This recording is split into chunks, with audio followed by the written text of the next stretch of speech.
Hello everyone, आप लोगों ने देखा होगा रिसेंटली अभी सुप्रीम कोर्ट का एक डिसीजन आया था जिसके अंदर राहुल गांधी के ऊपर जो डिफेमेशन का केस चल रहा था उसको होल्ड कर दिया गया है। ठीक है, उनके ऊपर 2 ईयर का इम्प्रिजमेंट का केस था। उसके साथ साथ अगर ऐसा हो जाता तो उनकी 8 ईयर तक क्या हो जाती, पॉलिटिकल जो उनका टच था पूरा खत्म हो जाता। वो किसी भी पार्टी से, अपनी कांग्रेस पार्टी से भी इलेक्शन नहीं फाइट कर सकते थे। तो क्या था वो पूरा का पूरा केस, क्यों ऐसा हुआ था, कब वो केस रजिस्टर हुआ था, 2023 में ही क्यों उसको दोबारा से न्यूज में लाया गया, क्यों दोबारा से उसको स्टार्ट किया गया, क्यों गुजरात हाई कोर्ट ने उसको उस केस के अंदर उसमें पनिशमेंट दी गई, तो वो सारी चीजें आज हम डिस्कस करेंगे। ठीक है, तो चलिए चलते हैं। मैं राजेश भारद्वाज आप सभी का क्लैट प्रेप के ऑनलाइन एजुकेशन प्लेटफॉर्म पर हार्दिक स्वागत करता हूं। जैसा कि मैंने बताया कि आज का हमारा जो टॉपिक है वो किसके ऊपर है, राहुल गांधी के डिफेमेशन केस के ऊपर। अब देखो डिफेमेशन होता क्या है, अगर किसी पर्सन के ऊपर अगर हम उसके बारे में इनकरेक्ट स्टेटमेंट पास करते हैं, ठीक है, या उसकी रेपुटेशन को खराब करने की कोशिश करते हैं, तो वो क्या माना जाएगा, डिफेमेशन माना जाएगा, जिसे हम क्या कह देते हैं, मानहानि भी कह देते हैं। ठीक है, अब हुआ क्या, सुप्रीम कोर्ट ने कंक्लूड किया कि अगर कोई पर्सन ऐसा करता है तो सबसे पहले क्वेश्चन आता है कि क्या डिफेमेशन अलाउड है, क्या कैसा होना चाहिए। तो आपने पढ़ा होगा, अब कुछ लोग कहेंगे कि सर आर्टिकल 19 के अंदर हमने पढ़ा है कि freedom of the speech and expression की हमें क्या है, फ्रीडम है। आर्टिकल जो हमारा 19 है उसके अंदर 6 क्या मिली हुई है, हमें फ्रीडम मिली हुई है। ठीक है, फर्स्ट कौन सा है, freedom of speech and expression. Second कौन सा था, टू असेंबल विदाउट वेपन्स। ठीक है, उसके बाद टू मेक यूनियंस, ऐसे करके 6 फ्रीडम्स मिली हुई है। अब क्या इसके अंदर ये आता है, तो हाँ ऐसा नहीं है। क्यों, क्योंकि सुप्रीम कोर्ट ने कह दिया कि ये फ्रीडम ऑफ स्पीच तो ठीक है, लेकिन उसके आगे देखो एक और आर्टिकल है, कौन सा, फंडामेंटल राइट का आर्टिकल 21। आर्टिकल 21 क्या कहता है, right to live. Right to live का मतलब क्या है, right to live with the dignity. ठीक है, डिग्निटी के साथ जीने का अधिकार। ऐसा नहीं कि तुम जी रहे हो बस खाली जी रहे हो। ठीक है, अब मान लो किसी को तुम डिफेम करते हो बार बार और तुम कहते हो कि मैं तो राइट टू स्पीच का यूज कर रहा हूं, तो ये गलत बात है। तो अगर आपसे एग्जाम में पूछे कि इन दोनों आर्टिकल्स के बीच में लड़ाई होती है, लड़ाई का मतलब अगर इन दोनों आर्टिकल्स के बीच में तुमसे एक चूज करने को कहा जाए, ठीक है, किसके ऊपर, राइट टू स्पीच के ऊपर, डिफेमेशन का उसमें जिक्र हो, तो कौन सा सही हो जाएगा, 19। ठीक है ना, अलाउड है लेकिन आर्टिकल 21 का वायलेशन नहीं होना चाहिए। ठीक है, अभी क्या हुआ रिसेंटली, उस पूरे मैटर को हम समझते हैं कि हुआ क्या, कि इंसिडेंट कहां से स्टार्ट हुआ समझना। 2019 में राहुल गांधी क्या कर रहे थे, कर्नाटक के कोलार में स्पीच दे रहे थे पॉलिटिकल रैली में, और उन्होंने पॉलिटिकल रैली में बोल दिया कि जितने भी चोर हैं इन सब के नाम मोदी क्यों हैं। जैसे कि उन्होंने स्पीच में लिखा या बोला, इन सब चोरों के नाम मोदी मोदी मोदी क्यों है, नीरव मोदी, ललित मोदी, नरेंद्र मोदी। और उन्होंने टारगेट कर दिया किसको, प्राइम मिनिस्टर नरेंद्र मोदी जी को।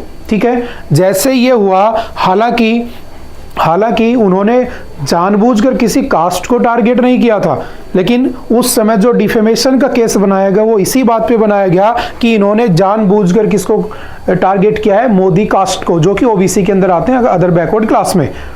बात समझ में आ रही है। ये बात कब की है, 2019 की। ठीक है, कब की बातें हैं, 2019 की। अब क्या हुआ, ये जो केस रजिस्टर होता है, ये केस कब रजिस्टर होता है, तो याद रखना केस रजिस्टर हुआ अप्रैल 16, 2019। बीजेपी के एक एमएलए है पुरनेश मोदी, नाम याद रखना, पुरनेश मोदी।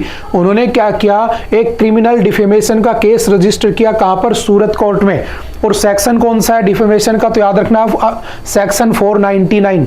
किसका सेक्शन है, तो याद रखना आईपीसी, इंडियन पीनल कोड। और इंडियन पीनल कोड कब आया था, 1860 में आया था। ठीक है, और अभी ये भी न्यूज में है, कौन सा, कि जो आईपीसी है उसका नाम बदलकर क्या कर दिया है, भारतीय न्याय संहिता। ठीक है, ऐसे ही आपने सुना होगा सीआरपीसी, क्रिमिनल प्रोसीजर कोड, कब आया था, 1973। इनेक्ट कब हुआ था, 1974। इसका भी नाम चेंज कर दिया गया है। आपने देखा होगा एक आता है एविडेंस एक्ट, उसका भी नाम चेंज कर दिया गया है। हालांकि इसकी जो सेपरेट वीडियो है उसका लिंक आपको डिस्क्रिप्शन में मिल जाएगा, आप वहां जाकर देख सकते हो। ठीक है, मैं उसको ज्यादा यहां पर टच नहीं करूंगा। अब क्या हुआ, जैसे ही इसके अंडर केस रजिस्टर हुआ, राहुल गांधी के ऊपर केस चला, उसके बाद मार्च 23, 2023 में उसका डिसीजन आता है, और डिसीजन के अंदर राहुल गांधी को उसमें कल्प्रिट या कह सकते हो कन्विक्ट कर लिया जाता है और उनको 2 साल की क्या हो जाती है, जेल हो जाती है, इम्प्रिजमेंट को अनाउंस कर दिया जाता है। अब ये बात निकल के आती है कि इनको जैसे ही 2 ईयर के लिए डिस्क्वालीफाई किया या 2 ईयर के लिए इनको इम्प्रिजमेंट की सजा मिली तो इनका तुरंत मेंबर ऑफ पार्लियामेंट से क्या हो गया, डिस्क्वालिफिकेशन हो गया। अब समझना, हमारे यहां पर एक एक्ट है, कौन सा, representation of the people's act 1951। इसमें लिखा हुआ है कि अगर कोई एमपी, अगर कोई member of parliament criminal case में फंस जाता है तो वो, अगर वो 2 साल से कम की सजा है तो उस पर कुछ नहीं होगा, अगर 2 साल से ज्यादा की सजा है तो उसकी जो मेंबरशिप वो कैंसिल हो जाएगी और वो आने वाले 6 ईयर, है ना, जो कमिंग 6 ईयर है उनके लिए वोट भी या वो फाइट नहीं कर सकता इलेक्शन में। तो सोचो राहुल गांधी कितने साल के लिए पॉलिटिकल इलेक्शन लड़ने से साइड कर दिए गए, तो कितने साल के लिए, 8 ईयर के लिए, ठीक है, 6 तो वो और 2 साल की इम्प्रिजमेंट। जब ऐसा हुआ तो राहुल गांधी पहुंच गए सीधा कहां पर, हाई कोर्ट में। हाई कोर्ट ने क्या कहा, उसने उनको राहत नहीं दी तो वो चले गए कहां पर, सुप्रीम कोर्ट में, ठीक है। तो वही सब इसमें लिखा हुआ है, ध्यान रखना। याद रखने वाली चीजें कौन सी है, कौन से आर्टिकल में इनके डिस्क्वालिफिकेशन के बारे में लिखा है, तो आर्टिकल 1021 का ई में लिखा हुआ है, ठीक है। ये एक्ट कब आया था, 1951 में आया था, ठीक है। अब क्या होता है, जैसे राहुल गांधी वहां पहुंचे फिर उन्होंने गुजरात के हाई कोर्ट में अपील लगाई और जब हाई कोर्ट में अपील लगाई तो उनका जो वकील था, उस वकील का नाम जरूर याद रखना, क्योंकि आपके एग्जाम के अंदर क्या होता है कि बहुत बार ऐसे क्वेश्चंस पूछ लिए जाते हैं, ठीक है। तो वो जो वकील होता है उसका नाम क्या होता है, अभिषेक मनु सिंघवी, ठीक है। और जो दूसरी पार्टी की तरफ से लड़ रहा होता है उसका नाम क्या होता है, तो उसका नाम को क्या है, महेश जेठमलानी, जो कि क्या है, राम जेठमलानी के बेटे हैं, ठीक है। अब हुआ क्या, जैसे इन्होंने राहुल गांधी के लिए बात रखी, इन्होंने कहा कि राहुल गांधी वायनाड से क्या है, कांग्रेस के एमपी है। अब वहां की जनता को क्या करना पड़ेगा, उन्होंने उनको इलेक्ट किया हुआ है और आप लोगों को पता है कि जब भी कोई एमपी इलेक्ट होता है या एमपी को डिस्क्वालीफाई कर दिया जाता है, मैंने कहा जब भी किसी एमपी को डिस्क्वालीफाई किया जाता है तो विद इन, याद रखना, विद इन 6 मंथ क्या करवाने होंगे, इलेक्शन करवाने होंगे, ठीक है। अब सोचो वहां पर इलेक्शन दोबारा से करवाने की नौबत आ जाती, हालांकि 4 ही महीने गुजरे थे, उसके बाद 2 महीने बचे हुए थे और उसके जो वो था कन्विक्शन, उसके ऊपर स्टे लगा दी जाती है, ठीक है। अब क्या हुआ, जैसे परनेश मोदी था, उन्होंने कहा कि ये जो इन्होंने डिफेमेशन किया है ना, ये कंप्लीट कास्ट के ऊपर किया है। फिर उन्होंने कहा कि उन्होंने नाम तो लिया नहीं किसी का, और सही बात है, उन्होंने नाम तो लिया नहीं था किसी का। उसके बाद क्या होता है, हाई कोर्ट जो होती है, गुजरात हाई कोर्ट, वो भी उनको राहत नहीं देती है, वो वहां से उठकर चले जाते हैं कहां पर, सुप्रीम कोर्ट चले जाते हैं। और जैसे सुप्रीम कोर्ट जाते हैं उससे पहले गुजरात हाई कोर्ट क्या कहती है, तो गुजरात हाई कोर्ट ने कहा था कि राहुल गांधी क्या है, इज ए हैबिचुअल, क्या है वो, उनकी आदत बन चुकी है, किस बात की, कि वो बार बार क्या करते हैं, किसी के ऊपर भी कुछ भी बोल देते हैं, हैबिचुअल ऑफेंडर हो चुके हैं, ठीक है। और ये कहते हुए उन्होंने उनको राहत नहीं दी। उसके बाद वो चले गए कहां पर, नाराज हो गए, खत्म, टाटा बाय बाय हो गया। उसके बाद वो कहां पर चले गए, उसके बाद वो पहुंचे सुप्रीम कोर्ट। और जैसे सुप्रीम कोर्ट के पास पहुंचे, सुप्रीम कोर्ट में याद रखना, जजेस का नाम जरूर याद रखना। लास्ट ईयर भी आपके क्लैट के एग्जाम में जब क्वेश्चंस पूछे गए थे तो जजेस के नाम पूछ लेता है कि कितने जजेस उस बेंच में बैठे थे। जैसे अभी हमारा जो डिमोनेटाइजेशन का जो डिसीजन आया था उसमें 5 जज थे, कैसे कैसे उसका 4:1 में डिसीजन था, ये सारी चीजें आपको पता होनी चाहिए, ठीक है। अब मैंने कहा कि सुप्रीम कोर्ट में कितने जज थे, तो 2 जज बैठे, कौन कौन, तो उनका नाम याद रखना, जस्टिस BR गवई और दूसरे कौन है, PK मिश्रा। दोनों ने बातें सुनी। हालांकि ध्यान रखना, जो जस्टिस BR गवई है ना, इनके जो फादर हैं और इनके जो अंकल, ये कह सकते हो, इनके परिवार में एक और फैमिली मेंबर है जो कि कांग्रेस से जुड़े हुए हैं, लेकिन फिर भी दोनों पार्टी से पूछा गया था, राहुल गांधी से भी और मतलब राहुल गांधी वाली उनसे लॉयर से पूछा गया था और दूसरे जो केस किया था उनके लॉयर से पूछा गया था कि आपको कोई प्रॉब्लम तो नहीं है ना, तो उन्होंने कहा हमें कोई प्रॉब्लम नहीं है कि इनके फैमिली मेंबर्स हमारे या किसी कांग्रेस पार्टी से रिलेट करते हैं। बाद में क्या हुआ, डिसीजन आया। जब डिसीजन आया तो जो जस्टिस BR गवई थे, उन्होंने क्या कहा, उन्होंने कहा कि जो ये फाइनल जो मैटर है ये हम कब सुनेंगे, 4 अगस्त को सुनेंगे, ठीक है। और कह दिया गया किसको, राहुल गांधी के वकील को, कि तुम बहुत अच्छे से तैयारी करके आना। क्यों, क्योंकि पहली बार ऐसा हो रहा है कि किसी MP के ऊपर ये केस चलेगा। हालांकि बहुत से डिफेमेशन केस चलते हैं, बात ये थी कि आज तक किसी MP को 2 साल के लिए डिस्क्वालीफाई नहीं किया गया। अच्छा, अगर ऐसा होता दो साल की जगह अगर ऐसा होता 1 ईयर 11 मंथ के लिए उसको डिस्क्वालीफाई कर देते तो कोई दिक्कत नहीं थी, अगली बार वो इलेक्शन भी फाइट कर लेते और उनकी मेंबरशिप भी नहीं जाती। लेकिन 2 साल ही क्यों किया गया? ये सवाल, ये क्वेश्चन पूछा किसने पूछा? सुप्रीम कोर्ट ने। किससे पूछा? लोअर कोर्ट से, कि तुमने ऐसा क्यों किया। अगर तुम्हें पनिशमेंट ही देनी थी तो 1 साल 11 महीने की दे देते। मेंबर ऑफ पार्लियामेंट को हटाने का क्या मतलब था? इसलिए मैंने कहा था स्टार्टिंग में कि ये केस 2023 में ही क्यों निकल के आया, ठीक है, वहीं से क्यों कहानी स्टार्ट हुई थी, आप लोग समझ सकते हो, ठीक है। उसके बाद क्या हुआ, जैसे सुप्रीम कोर्ट का डिसीजन आता है उसके बाद सुप्रीम कोर्ट क्या करती है कि वहां का जो डिसीजन था उसको क्या कर देती है, स्टे लगा देती है, और स्टे लगाकर कहती है कि इनको क्या है, अलाउड क्या है, इलेक्शन भी फाइट कर सकते हैं और मेंबरशिप भी वापस से इनको दे दी जाती है। और जैसे मेंबरशिप मिलती है तो ये दोबारा से अपनी मेंबरशिप को इंजॉय करने लगते हैं, कह सकता हूं कि वो एमपी बन जाते हैं, ठीक है।